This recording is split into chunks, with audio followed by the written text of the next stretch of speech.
2 kg mass moving with a velocity of 3 to the east. Okay, initially it's moving at 3 to the east. So let's say this direction is 3 meter per second is the initial velocity to the east, and 4 meter per second to the north later on. Okay, let's say later on it goes to the 4 meter per second to the north. This is the V final. They ask what is the change in momentum. Okay, so first of all, what is the initial momentum? So we know the initial velocity. So the initial momentum must be mass times velocity, right? The mass is 2. 2 times 3 is 6 kilogram meter per second. What about the final momentum? 4 times 2, right? So it's 8 kilogram meter per second. So we want to find the change of momentum. You must understand change of momentum means the final momentum minus the initial momentum, right? But their vector, we cannot just minus directly, right? So we need to perform vector subtraction. Okay, so P final, you write back V P final is the minus. You cannot minus the vector. We must plus the negative of the initial vector, right? So please revise back your vector subtraction in order to solve this problem. Okay, so P final is upwards here, upwards. So let's draw upwards. Okay, this is upwards at 4. Sorry, this is should be, I use momentum already, so it should be 8 kilogram meter per second, right?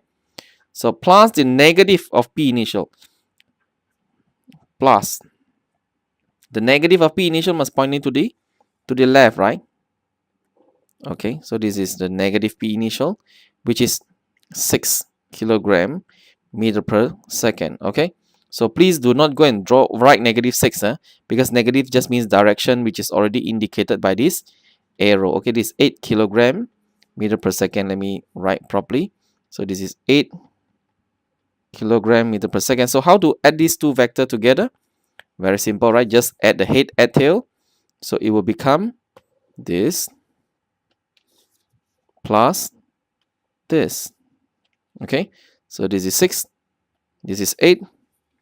So remember head, add tail. Okay, so what will this be? This is a resultant, or so-called the change of momentum. This is negative final momentum, right? Sorry, this is initial, negative initial. This is final. So P final plus the negative initial become change of momentum. Obviously, by Pythagoras theorem, 6, 8 must be 10, right? So this is change of momentum is 10 kilogram meter per second. Then you go and find out this theta yourself, right? Theta is very simple. Tangent theta is 8 over 6. So theta is, then we shall get the theta is 53 degree from the west direction. Okay, so we can denote the answer as the change of momentum is 10 kilogram meter per second, 53 degree north of west. Of west means count from west, pointing towards north. Okay, if you do not like to use 53 degrees, you can use this angle. This angle is simply 37 degrees. Okay, 37 degree west of north. So because this is, you count from the north. Okay, west of north. You can use either answer. Okay.